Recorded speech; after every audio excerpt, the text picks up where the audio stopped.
Okay, y'all, let's start with my room, which is the batch pad AMR1 Willowed 328. Fun fact, I'm actually recording this last, and it is one of my last few days in this room before I move out. So yeah, mixed feelings, but this is it.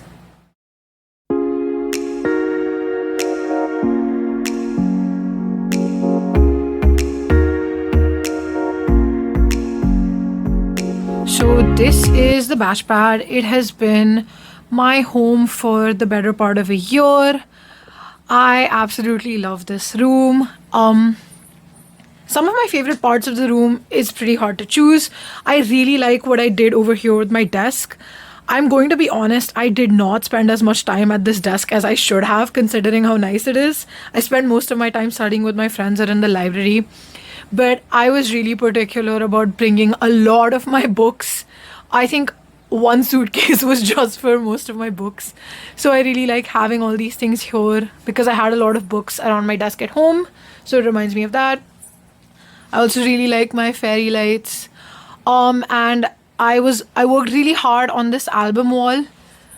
I printed out a lot of albums and movie soundtracks I like and laminated them. So this is a really nice corner.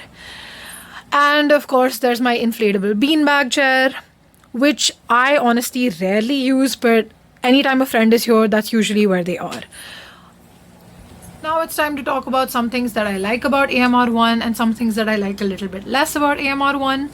I think something really good about AMR1 is that it's located really centrally on campus. It's right on campus, very, very close to the main dining hall, very close to most of the classes, and right next to AMR2. So they have pretty much the same advantage in terms of location.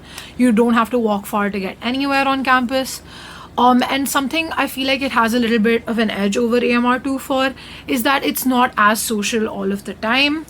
I mean, honestly, it's pretty subjective. Depends on where you live in either building, if you end up being friends with the people living around you.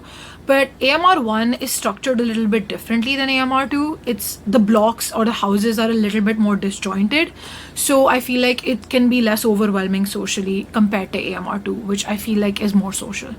Some things I don't like about AMR1, something you should know about it is that, like I said, the houses are pretty separate. So that also means that they're organized a little bit differently. So for example, Willowed, which is the central house on the third floor where I live, has a pretty broad hallway, spaced out rooms, but some of the other corridors or some of the other hallways like Wilson are a little bit more cramped, not as much breathing room.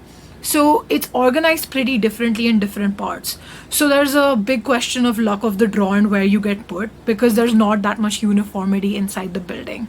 Another thing I don't like about AMR1 is the stairs.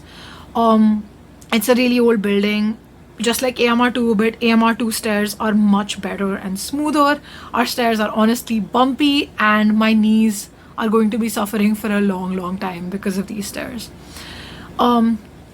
Fun fact, AMR1 actually was my first preference in terms of buildings. But in terms of rooms, I had listed a double as my first preference. I thought it was just more likely to get a double. It was priced a little bit lower. And I thought that living in a single in your first semester could be isolating potentially. I also had this idea that singles are going to be a bit cramped. And the fact is that a lot of singles are pretty small and cramped. I just got super lucky. I have a really nice attic kind of room with a sloped ceiling, and it is pretty big for a single. So when I got assigned the single, I ended up sticking with it, and I have zero regrets whatsoever. I had no idea it would be this big and nice, and I got really lucky, honestly. It's really nice to have my own space when I need it because I'm with people all of the time, and sometimes it can be a bit overwhelming, or I can want my own place to talk on the phone, watch TV, or just study if I need a quiet place. So it's really nice to have your own space. But getting a single, honestly, is kind of rare. So I'm just happy I managed to get one. Lastly, any tips I have for incoming freshmen or advice about the housing process? I guess I'd just say keep an open mind. No matter what you get assigned, every building, every room style has its pros and cons. A single was a good choice for me, even though I didn't know it. I wanted a double. So something might work out for you unexpectedly. know your preferences, list your preferences, but don't get too hung up on anything. And yeah, I think make the best of whatever you get assigned, because while your room is super important and it's an important core memory of your first semester at college, I honestly don't even spend that much time here. So no matter what happens, it's gonna work out.